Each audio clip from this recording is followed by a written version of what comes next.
Salut les amis et bienvenue sur votre plateforme. Ici c'est le sénateur Cletus a.k.a. Ejawi Moses. J'espère que vous allez bien. Moi pour le moment ça va très bien. Et je suis en Bangui en train de faire cette podcast. En fait on va parler du président, l'ancien président de la Côte d'Ivoire, le président Laurent Gbagbo. Once a president, always a president. Le président Laurent Gbagbo a rencontré l'ambassadeur de la France en Côte d'Ivoire. Et les deux hommes se sont parlé. Rappelez-vous de son dernier interview. C'était une interview accordée par lui à Infomedia de Alain Foka. C'est Alain Foka, le brillant journaliste camerounais ou africain, si vous voulez bien, qui a interviewé le président Gbagbo. Il avait dit certaines choses concernant l'AES, concernant la collaboration avec les pays de l'AES, concernant l'amitié entre le peuple africain, concernant sa candidature. Il avait répondu aux questions aussi concernant l'argent qu'il aurait où il avait donné à Jacques Chirac, la trahison de Jacques Chirac. Il a dit beaucoup de ces choses et il avait martelé là-bas qu'il sera candidat. Quoique, et nous tous, nous savons, les amis, ce n'est pas un secret, c'est un secret, si vous voulez bien, un secret polichinelle, que Alassane Dramane Ouattara ne veut pas de Gbagbo comme candidat aux élections présidentielles. Parce que ça va aller très vite, ça va se discuter. Il veut faire un quatrième mandat. L'artiste Mewe l'a averti. On vous a soutenu hier, mais on peut vous manquer de respect aujourd'hui. Vous savez, quand vous avez commencé quelque chose mal, et qu'au milieu, au lieu d'arranger, au niveau du corps, au lieu d'arranger, vous détruisez encore davantage, la conclusion, ça sera aussi très, très, très mauvais. La conclusion sera mauvaise. Voilà, I think that's how they say it. Et le président Laurent Gbagbo, avant cette rencontre, les amis, je vais venir sur ça, a dit clairement que s'il gagne les élections présidentielles en Côte d'Ivoire, il va dédommager les familles de 3243 personnes tuées en Côte d'Ivoire entre 2000 et 2011, donc 2001 et 2011. Vous savez qu'il est arrivé au pouvoir et que la France ne s'attendait pas. Et les autres, en Afrique et dans le monde, ne s'attendaient pas.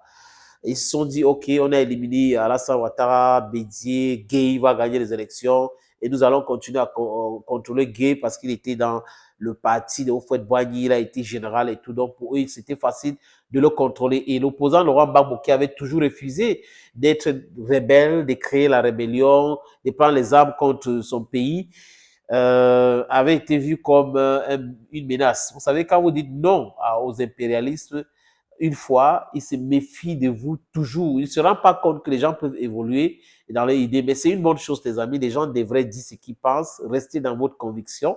C'est aussi ça, être un homme, un vrai. Voilà, un vrai, pas un homme entre guillemets, mais un vrai homme. Je vais bien mon regard. Donc, il dit, il va le faire, mais vous savez qu'on avait déjà commencé à dédommager certains, 90% avaient déjà été dédommagés à l'auteur de 1 million, donc 1500 euros, 1 million de francs CFA. Il restait 10%, mais il va encore le faire. Qui a amené la guerre en Côte d'Ivoire? Posez-vous la question. Qui a financé la rébellion? Qui était derrière toutes ces histoires de Makossy 1, Makossy 2, Accra, Lomé, tout ça, ces accords? Et qui, à la fin, a créé du désordre en allant au palais présidentiel arrêter le président Gbagbo? Ce sont les forces françaises. Ce n'est pas moi qui le dis, les images sont là, les archives sont là, personne ne peut nous tromper. Parce qu'à l'époque, Bulgraf était la présentatrice du débat sur France 24, Vanessa Bulgraf. Et elle avait présenté ces images, après on a coupé rapidement. Mais les archives sont là, vous ne pouvez rien. Et d'autres écrivains, journalistes français disent la même chose. Journalistes français, ils disent la même chose. Les amis, Laurent Gbagbo rencontre cet ambassadeur pour lui dire clairement, il est temps de changer le paradigme, de changer votre façon de faire. Parce que si vous pensez que vous allez protéger Ouattara, il va rester éternellement là, vous vous trompez. Le peuple ivoirien est vexé, est très fâché aujourd'hui et la jeunesse ivoirienne ne comprend pas pourquoi on les maintient dans cette situation. Petite statistique sortie par le BAES de l'Union européenne. Les Africains du sud du Sahara qui traversent l'Europe dans la Méditerranée pour aller, qui traversent l'Afrique dans la Méditerranée pour aller en Europe, la majorité vient de la Côte d'Ivoire.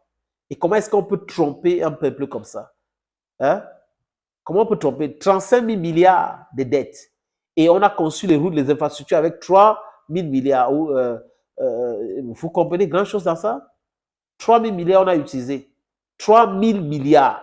Et on a endetté à 35 000 milliards. Le reste est parti où?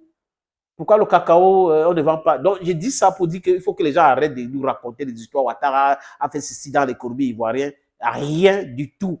Il est là pour privilégier l'intérêt de ses partenaires, ceux qui l'ont mis au pouvoir, la France, et surtout les élites françaises. Et Babo, certainement, a envoyé un message fort à cet ambassadeur. Il sera candidat. Il faut faire très attention.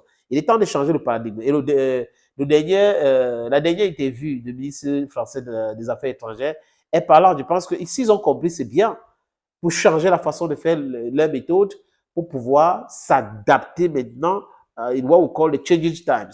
Si vous ne vous adaptez pas, ça sera très compliqué pour vous. Thank you, friends. Thank you again for always watching videos on this platform. It's always an immense pleasure for me knowing that you're watching videos here. Bye-bye for now.